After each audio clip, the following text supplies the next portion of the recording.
Renee Allen, of course, I thank you for joining us. An 18-year-old Lafayette woman is in jail, and a juvenile she was caring for is in the hospital in critical condition as of last night.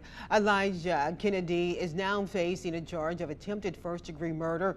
Lafayette police responded to a local hospital Friday where they found the juvenile injured. Officials say it was suspicious and called in youth services. Kennedy, who was reportedly caring for the juvenile when they were injured, was later arrested. Then a 16-year-old student is dead and a 28-year-old woman is injured following a shooting outside of a high school football game Friday night in Port Allen. Whitney Thomas explains why some people now fear football Friday nights may never be the same again.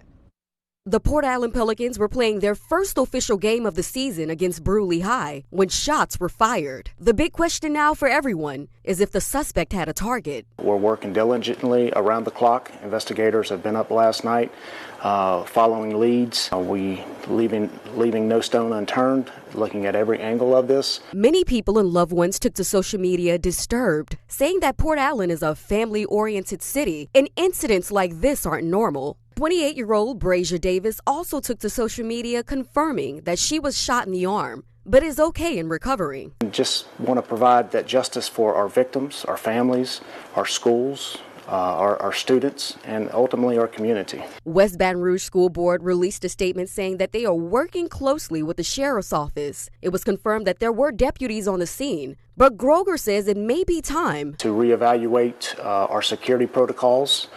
We did have deputies on scene that night, or last night rather, and just moving forward, what are we going to do to prevent this from happening in the future? Sergeant Groger says he wants residents to know that their only focus is ultimately making the arrest, finding out who this suspect or suspects are, and then providing the safe and secure campuses for our community. So, Acadiana, we have new information on the Tiger Island fire in Beauregard Parish. Wildlife investigators say the fire was started by an arsonist. The Louisiana Department of Agriculture and Forestry and the Beauregard Parish Sheriff's Office are actively investigating this. Now, they're asking for your help finding the suspect. If you have any information, call LDAF's 24-hour hotline. All calls, remember, are anonymous. You can receive up to a $2,000 cash reward just for information if it leads to an arrest and conviction. The Tiger Island fire has burned more than 31,000 forest acres and more than 20 homes and structures. It is still currently burning, we're told. Then in St. Martin Parish, an Arnaville man has been arrested in connection with recent burglaries in Breaux Bridge. The burglaries happened Tuesday at Breaux Bridge Primary School and a Dollar General. The suspect has been identified as Dennis Ray Boyd. He faces multiple charges, including theft, criminal trespassing, and simple burglary. The National Weather Service of New Orleans confirmed an EF0 tornado touched down in Kenner, and that was yesterday afternoon. According to a social media post by the city of Kenner, the roof of the police department training center and parts of an old theater were damaged. No injuries, thankfully, were reported. Residents are being urged to stay weather aware for this Labor Day weekend. As a football season kicks off, the statewide burn ban is still in effect. How will this impact tailgating? News 10's Dotson D'Amico spoke with the Lafayette Fire Department, that is, about what to expect for us as we move forward.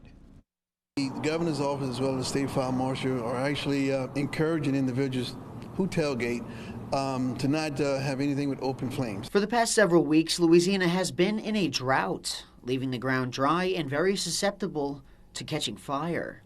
The use of generators is allowed, but Trahan recommends to keep them off the grass. Making sure that it's on a hard surface, it's not in the grass.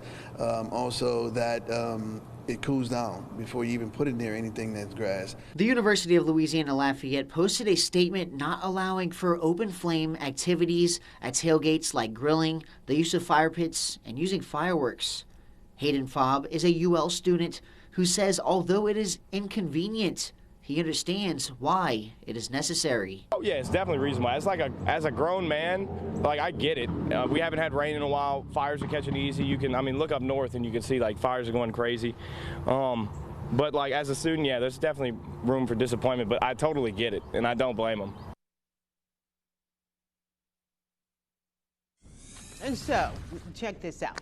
Lafayette's City Marshal Reggie Thomas has been named Marshal of the Year. He received that award at the 2023 Annual Training Conference of National Constable and Marshals Association. So, Thomas has served in law enforcement since 1990. In January 2016, Thomas was appointed as the Lafayette Interim Chief of Police before remaining as the city's first Deputy Chief of Police. Now, Thomas was also the first African-American to be elected to the Lafayette City Marshal position, a role he has held since 2020. Then, yesterday in Acadiana, the 41st Annual Southwest Zydeco Festival kicked off with many fun activities for all people to enjoy. News 10's Kai Price was there. Today, people from all walks of life came out to celebrate the history of Creole culture and the background of Zydeco music. Joe Blake is from Houston. He says he met his wife in Louisiana and has been coming with her to the festival for years.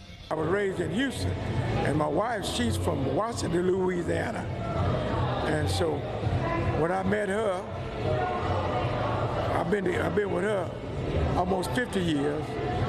And we've been coming to Zydeco. I got to be having a time of my life. I'm coming every year. I've been doing it that many years, 40 plus years. It's a thrill to me. I ain't gonna miss it. As long as I'm breathing every day. This is my fun. This man came all the way from San Diego. He learned about the festival a year ago and decided to bring his wife to the event for her birthday. I've been reading about the festival for over a year now, and it's her birthday week, so we thought we'd come visit. Rubul Kaba says the atmosphere of the festival is amazing. The people are great, the music is great, the food wonderful, everything's a wonderful time. This Opelousas native says he always comes to the event no matter what. We always come, always come. We don't miss it. We don't miss it. When we hear dance, we coming. It's like it's addicting, like they gonna want to keep coming, so y'all come out and y'all gotta try it out for the people who never tried it out before. Many people tell News 10 they've been coming to the festival since they were a kid. This is fantastic. The music nice, the whole ordeal. Since I was a little girl, I attended the Zydeco Festival. Kawana Levy is a food truck business owner. She says it is a full circle moment for everyone to be there and enjoy the festivities. It's a very blessing moment for everybody to come out to Opelousas. I've seen people from the Lake Charles area to New Orleans, all the way to Austin, Texas, that came out to support Zydeco Festival. Lena Charles, the director of the Zydeco Festival, says she is happy that the organization is able to keep the legacy of Creole culture alive and is humbled to continue the event for years to come. It makes me feel proud that we didn't give up and that we still keep this tradition alive.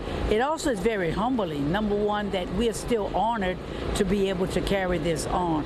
It's very difficult for nonprofits to survive after as many years as we have. But the first 25, we felt that we have saturated the world with Zydeco music. Charles says the event will go on until midnight for anyone who wants to come out and enjoy the fun. In Opelousas, Kai Price, Caleb Fwy, News 10. And speaking of communities coming together as Florida recovers from Hurricane Idalia, President Biden is promising the federal government's help. The president took a tour and met with officials to see the damage for himself. Bradley